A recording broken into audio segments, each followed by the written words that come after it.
사람들 입에 오르내린 화제 말을 만나봅니다. 좋은 말, 나쁜 말, 이상한 말. 네, 오늘도 두 분 나와주셨어요. MC 장원 씨 그리고 네. 한결의 이지혜 기자.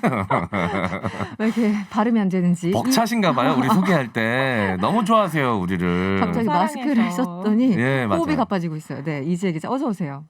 네, 안녕하세요. 반갑습니다. MC 장원입니다. 안녕하세요. 한결의 이지혜입니다. 네, 오늘 날씨가 갑자기 추워져가지고 네. 좀 힘들었는데 오는 길은 괜찮으셨습니까? 무사하셨습니까? 네, 낮에 폭설이 와서 네네. 저녁 때 여기 오려면 고생 좀 하겠다라고 생각했는데 다행히 또 제설도 잘 되고 눈도 그쳐서 큰 어려움은 없었는데 네. 내일 더 춥다고 하더라고요. 아침에 영하 12도? 예, 네. 그러니까요. 예, 그러니까요. 다들 내일 춥지 않게 잘 단단하게 입고 나오셔야 될 것 같습니다. 네. 대중교통도 활용을 하셔야 될 것 같고 여러 가지 좀 날씨가 좋지 않습니다. 오늘도 여러 가지 말들이 있는데 얼마나 좋은 말, 나쁜 말, 이상한 말이 가득 차 있는지 한번 보겠습니다. 일가구 1주택 정책이 아니어도 누구나 다 집을 사겠다고 하면 똘똘한 한 채를 사려고 하지 띨띨한 한 채를 사려고 하겠습니까? 예? 일가구 다주택 정책을 해도 마찬가지라고 생각합니다. 기왕에 드리는 돈 똘똘한 한 채를 잡으려고 하지. 진성준 의원의 말입니다. 누구나 띨띨한 집 한 채 원치는 않는다. 그러니까 똘똘한 거 원하지 띨띨한 거 원하지 않는다. 뭐 이런 얘기였어요. 먼저 이게 어디서 나온 말인지 이 기자가 좀 소개를 해 주시죠. 네, 일단 이 말은 진성준 더불어민주당 의원이 27일 KBS 라디오 토론에 나와서 한 말입니다. 어제였군요. 네. 예, 진 의원이 최근에 그 1가구 1주택을 주거정책의 원칙으로 삼자는 내용의 법안을 낸 바가 있는데요. 네. 이에 대해서 그 도시 전문가이기도 한 김진애 열린민주당 의원이 토론에 함께 나와서 반박을 했어요. 1가구 1주택을 기준으로 삼으면 사람들이 그 1주택을 똘똘한 집 한 채를 사려고 하는 현상을 부추기게 될 거다. 네. 그러니까 진 의원이 이에 대해서 당연히 똘똘한 한 채 사려고 하지 띨띨한 한 채를 사려고 하겠냐. 네. 문제는 똘똘한 한 채가 결국 돈 되는 집을 뜻한다는 점인데 네. 이 인식을 근본적으로 바꿔야 한다. 라면서 집이란 우리 식구가 서로 모여서 사는 곳이다. 이런 인식을 바꿔나가야 한다라고 강조를 했습니다. 뭐 교과서적으로 좋은 얘기긴 한데 네. 잘 그렇죠. 통하지는 않는 요즘 시대에. 네, 그러니까 그러긴 단어 하네요. 선택에 있어서 조금 부주의하신 게 아니었나라는 생각은 좀 듭니다. 네. 사실 뭐 문정부의 부동산 정책에 대해서 뭐 성공했냐 실패했냐 뭐 이 논의에 앞서서 사실 많은 국민들이 이 부동산 문제에 있어서 좀 마음 아파하신 건 사실이었거든요. 그렇죠. 네. 부동산 가격이 올라서 돈 버신 분들은 종부세 때문에 힘들다고 하고 또 이 시기에 집 안 사신 분들은 또 집 안 사고 있다가 나만 거지 됐어, 벼락 거지 됐어 이러면서 또 네. 슬퍼하시고 그렇죠. 다들 좀 이 아픔과 상처가 있고 섭섭함이 있는 상황에서 게다가 또 민주당의 의원이시니까 이 부동산 문제에 대해서는 좀 조심스러운 표현을 쓰셨으면 좋았을 텐데 네. 이 띨띨하다는 표현이 사실 좀 자극적이잖아요. 그렇죠. 네. 그래서 이제 과거에 집을 샀는데 우리 집은 오르지 않았어. 그랬던 분들이 그냥 그런가 보다 하고 있었는데 우리 집이 띨띨한 거였어? 이렇게 생각하실 수도 있잖아요. 기분 나빠.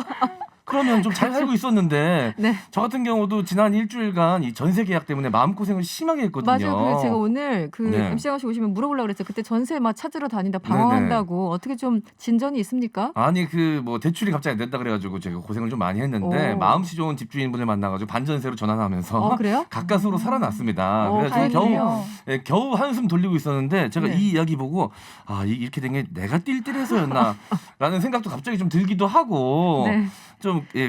좀 과대 해석일 수도 있지만 민감하고 예민한 부분이기 때문에 좀 조심스럽게 표현했으면 원래 이야기하고자 하는 바는 또 뭐 취지는 무슨 얘기인지 알겠는데. 어떤 이야기인지는 알겠거든요. 네. 그런데 이제 워낙 이 정치인들이 하는 말은 또 잘 회자되고 또 과대 해석되기도 하니까 좀 조심스러웠어야 된다 이런 생각이 좀 들었습니다. 근데 이제 진성준 의원이 뭐 이번 그렇지만 이제 저번에도 마이크가 꺼진 줄 알고 그냥 그쵸. 흐르면서 이제 100분 토론이었습니까? 꽤 몇 달 전에 그 얘기를 하셔서 아마 기자들이 진성준 의원이 부동산 관련해서 또 무슨 얘기를 하나 굉장히 또 열심히 살피고 있었을 것 굉장히 같다는. 지켜보고 있던 것이기도 하죠. 네, 한번 실수를 하면 그 이후에 또 무슨 실수를 하나 이게 또 묘한 그렇죠. 기자들의 그 나쁜 습관, 팩트 체크 뭐 이런 기질이 또 살아나가지고 더 자극적으로 들린 건 아닌가 싶은데요. 네, 어떻습니까? 이지혜 기자 이 똘똘한 띨띨한 이게 집을 형용사. 산다는 게 인생 일대 쇼핑이잖아요. 그렇죠. 일생일 때 쇼핑. 예, 평범한 사람들은 그렇죠. 사실 뭐 투기 세력처럼 돈 놓고 돈 먹는 게임을 하고 싶어 하진 않을 수도 있지만 그렇죠. 사실 그 중요한 어떤 전 재산을 건 쇼핑에 나설 때 당연히 재산 가치를 생각할 수밖에 없는 건데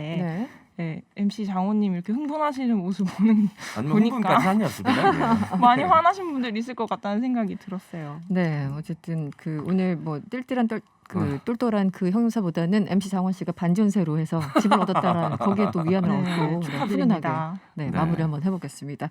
알겠습니다. 그리고 두 번째 말을 한번 보죠.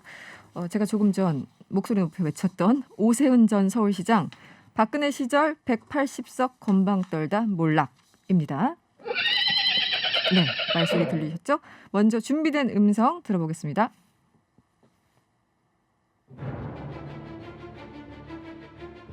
제가 개인적인 정치적 욕심 때문에 중도하차했느냐. 그때 아무도 안 싸울 때 당도 안 싸웠습니다. 그때 홍준표 대표셨어요. 그리고 실세는 그 이듬해 대통령이 되신 박근혜 대통령이셨어요. 손톱만침도 안 도와주셨습니다. 제가 그때 싸울 때 그 가치가 좌파의 가치였습니까? 우파의 가치였습니까? 세상에 어느 정당이 자기 당 정체성에 맞추어서 가치를 위해서 싸우는데 오히려 우파 시민단체들은 도와주는데 하나도 안 도와주는 정당이 어디 있습니까? 그거를 반성을 해야지. 그 이후에 솔직히 말해서 네. 박근혜 대통령 시절에 180석 한다고 건방 떨다가 총선 져가지고 몰락한 거 아닙니까? 왜 그 원인을 오세훈한테서 찾습니까? 네, 오세훈 전 서울시장 화가 많이 난 듯한 음성이군요. 이지혜 기자, 이 어디서 나온 얘기인지 좀 설명을 해주실까요? 이 말도 27일에 방송에서 나왔는데요. 네. 유튜브 방송의 한 인터뷰였습니다. 네네. 오세훈 전 서울시장이 보수정치 몰락 책임론에 대해서 반박을 하면서 나왔는데요. 오세훈이 서울시장 사퇴하는 바람에 박원순의 10년을 열어줬다. 그래서 오세훈에게 책임이 있는 거 아니냐 이런 질문이 나오니까 그 10년 전 책임을 지려고 내가 지금 출마한 거다라고 네네. 하면서 사실 당시 무상급식이 문제가 아니라 포퓰리즘을 최전선에서 막다가 쓰러진 거다. 상대 진영에게 시장을 넘겨줬다고 매도하고 폄하를 하면 그런 나라는 미래가 없다. 그러면서 민주당은 그렇게 싸운 사람을 버리지 않는다. 이런 이야기를 했습니다. 이 워딩이 굉장히 인상적이었어요. 네, 저도요. 민주당은 그렇게 싸운 사람 버리지 않는다. 이거 부지불식간에 칭찬한 건가요, 민주당? 의도하지 부러웠나 않게? 봐요. 마음에 맺히셔가지고. 네. 네. 사실 뭐 오세훈 전 서울시장 입장에서는 그 10년째 듣는 욕이잖아요. 10년째 계속 그쵸. 무상급식 얘기하니까 본인도 이제 너무 지쳤을 것 같다는 생각이 들고 개인적으로 봤을 때는 어떻게 들으셨어요? 오세훈 전 시장의 이 항변.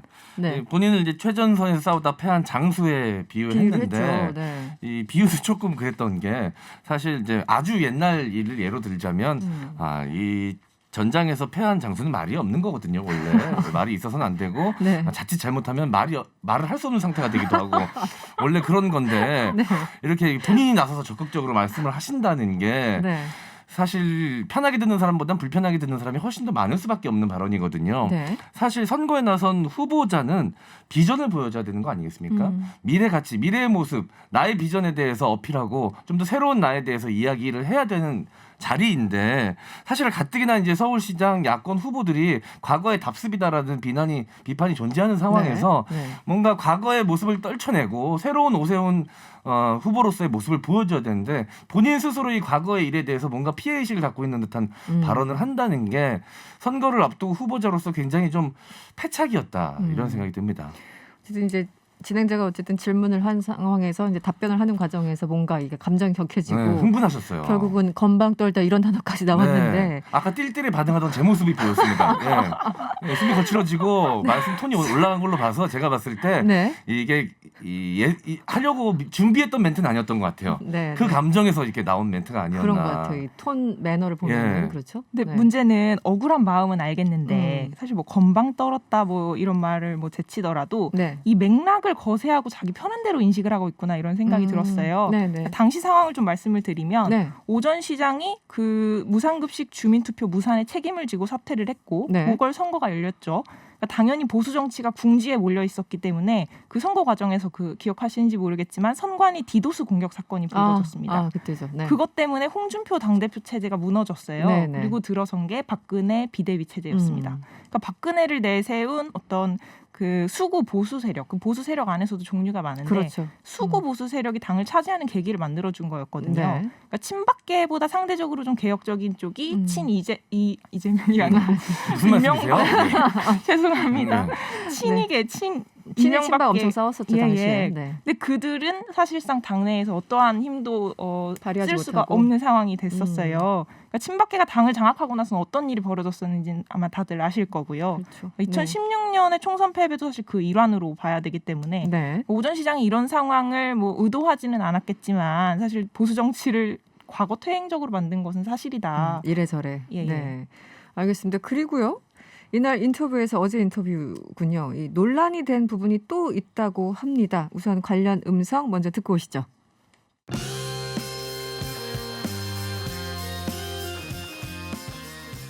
우리가 광진을 광신을이 이 주거비는 싼데 지하철역이 잘 돼 있고 그렇구나. 교통이 좋아서 예. 그 시내나 강남으로 출근하는 젊은 신혼부부들이 네. 많습니다. 음. 1인 가구가 비율이 관악구 다음으로 높고요. 아 그래요. 이분들이 전부 이제 민주당 지지층이고 네. 그리고 무엇보다도 결정적인 것은 거기에 조선족 중에 귀화하신 분들이 몇만 분 사요. 하하 그래요. 양꼬치거리 들어보셨잖아요. 맞아요. 예. 이분들이 그 조선족 출신 분들이 거의 90% 이상 친민주당 성향입니다. 아하. 우리 예. 당은 친미다. 민주당은 친중이다. 진주다. 이 동네 가서 여론조사를 따로 하셨는지 조선족 분들 90% 이상이 친민주당 성향이다. 이렇게 말씀을 하시네요. 일단 여러분들 네 들으신 그대로입니다. 이거 오세훈 전 시장의 발언이에요. 당장 4888번님 조선족 비하 아닌가요? 이렇게 문자를 주셨어요. 네 그렇게 들리는데요. 느낌적 느낌. 오세훈 전 시장이 발언 듣고 우상호 의원 지금 이제 서울시장 예비 후보죠. 글을 남겼는데 어떤 내용입니까? 우상호 의원이 이 말에 또 화가 나서 SNS에 글을 올렸습니다. 네. 제1야당 후보가 가진 지역 혐오, 세대 혐오, 동포 혐오의 민낯을 보았다. 자신의 패배는 전적으로 자신 때문이라고 꼬집었고요. 깨끗한 정치를 위해 만들었다는 오세훈법의 주인공이 어쩌다 일베 정치인으로 변질됐는지 개탄스럽다라는 말을 남겼습니다. 일베 정치인 이렇게 표현을 하셨군요. 특정 집단을 찝어서 자신의 반대 세력으로 규정을 한 거니까요. 굉장히 뭐 일베적 마인드라고 할 수 있죠. 네.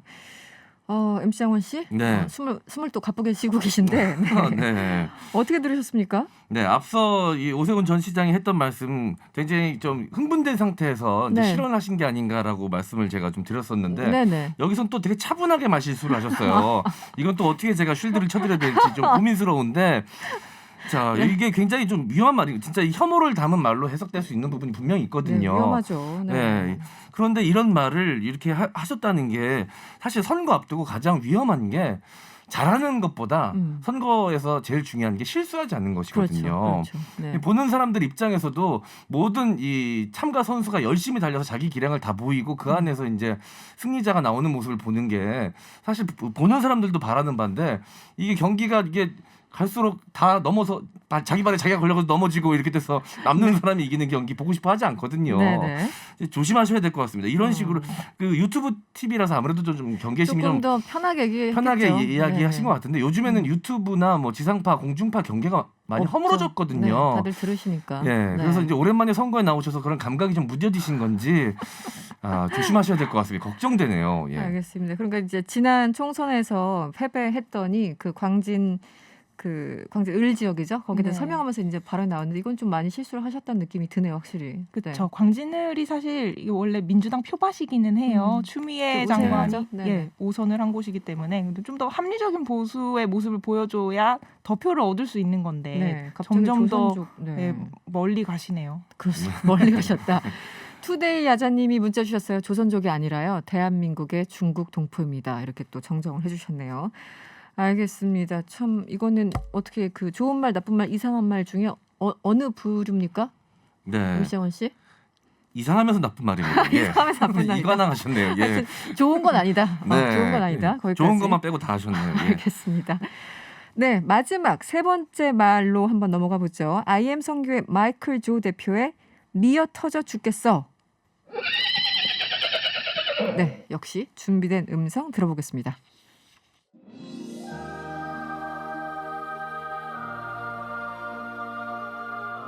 한 2,000명의 아이들을 치렀어요. 수련회를. 이 코로나 한가운데 제가 슈퍼 확진자가 돼야 되고 벌써 돼야 되는 상황인데 한 명도 아직 안 걸렸어요. 코로나 때문에 우리 목사님이 수지 맞았다고 그러는데 저는 정말 제가 수지 맞은 것 같아요. 코로나 때문에. 몇 터져 죽겠어.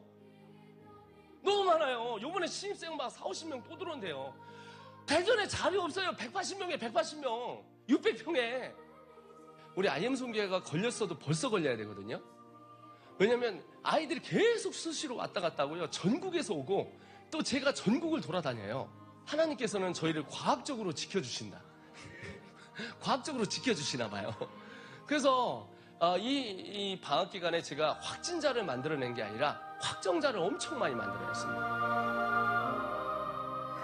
네, 뭐 이 싱크 방금 들으신 싱크 뒤에 깔린 그 잔잔한 네. 고요한 음악, 그 음악은 너무 은혜로웠는데 네, 멘트들이 너무 경악스럽네요. 예. 그 작곡가님께 참 죄송하다 말씀드리고 리베라 소년 합창단의 쌍투스였습니다. 네, 네. 너무 좋은 음악을 골랐네요. 또 제작진이 어떤 상황인지 MC 장원 씨 설명 좀 해주시죠. 네, 많은 분들이 이미 알고 계실 것 같은데요. 네. 예, 광주 TCS 국제학교 그리고 IM 선교회 소속의 대전 IEM 국제학교 등에서 이 코로나 집단 감염을 초래한 이 IM 선교회 마이클 조 대표가 네. 지난해 8월이었습니다. 집회에서 했던 말을 지난 26일 MBC에서 이제 보도한 내용이었는데요. 네. 이 기독교 교리와 영어를 결합시켜서 교육 사업을 시작하자 이제 급격한 성장세에 학생들이 몰려들었다면서 이를 두고 이제 본인 스스로 수지 맞았다. 네. 학생들이 미어 터진다 등의 이제 발언을 이 마이클 조 대표가 서슴없이 한 것입니다. 수지 맞았다 이런 네. 표현이었군요. 네. 이어서 이제 코로나에 걸렸어도 벌써 걸려야 되거든요. 왜냐하면 아이들이 계속 수시로 왔다 갔다 하고요. 전국에서 오고 또 제가 전국을 돌아다녀요라고 하면서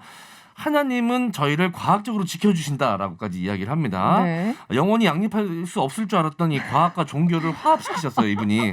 저도 네. 여쭤보려고 그랬었거든요. 하나님과 네. 과학은 어떻게 연결되는 네, 건지. 인류의 숙제였거든요. 네. 영원히 양립할 수 없을 줄 알았는데 이분이 합치셨습니다. 예. 그렇군요. 자, 그래서 이제 이 방학 기간 제가 확진자를 만들어낸 게 아니라 네. 확정자, 그러니까 선교 사역으로 이 믿음 확정자를 엄청 많이 만들었습니다. 라는 이해할 수 없는 어처구니 없는 발언을 하기도 하고요. 사람 살리는 병원이 문을 열고 있는 것처럼 네. 본인은 영혼을 살리기 때문에 우리도 문을 열어야 한다.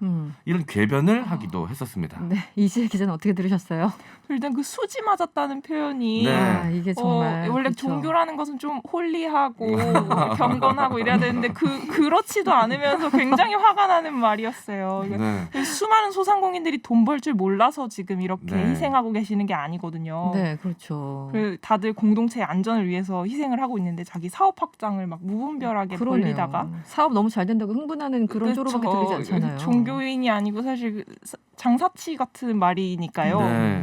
많은 사람들이 지금 학교도 못 가고 학원도 못 가고 이렇게 네. 답답하게 살고 있는데 이분들은 너무 수지를 맞은 상황이었군요. 그러니까요. 예. 네. 종교와 과학도 합치시더니 이 종교와 상업도 합치셨어요. 그래서 이제 종교적 집회에서 이제 수지 맞았다는 편까지도 쓰시고 네. 예, 그리고 이분이 했던 말 중에 가장 또 충격적인 말 중에 하나가 네. 본인들 학원인지 교회인지 알 수 없습니다. 비인가 이 그렇죠. 단체였기 때문에 하여튼 알 수 없는 그곳에서 확진자가 안 나오는 이유가 하나님이 방역을 대신해 준다. 대신해준다. 그래서 확진자가 안 나오는 것이다. 지금 쏟아지고 있는데 네. 이렇게 얘기를 하셨습니다. 예. 네. 근데 저도 이제 기독교인이거든요, 사실은. 그러시군요. 네. 그런데 제가 봤을 때 이 기독교가 시작됐던 유럽에서는 진작에 확진자가 쏟아졌거든요. 그렇죠. 그러니까 네. 제가 봤을 때는 하나님이 방역을 대신해 주는 게 아니라 네. 방역을 잘 하라가 이 하나님이 내주신 인류에 대한 숙제가 아닌가 생각이 듭니다. 그런 예. 생각이 드신 4888번님이 지하에서요 아인슈타인이 울겠네요. 과학적으로 지켜준다니 이런 문자를 함께 주셨습니다. 네, 오늘도 뭐 역시나 좋은 말은 없었군요. 좋은 말, 나쁜 말, 이상한 말이었고요. 주로 나쁜 말과 이상한 말이었습니다. 네, 지금까지 MC 장원 씨, 한겨레 이지혜 기자였습니다. 고맙습니다. 감사합니다.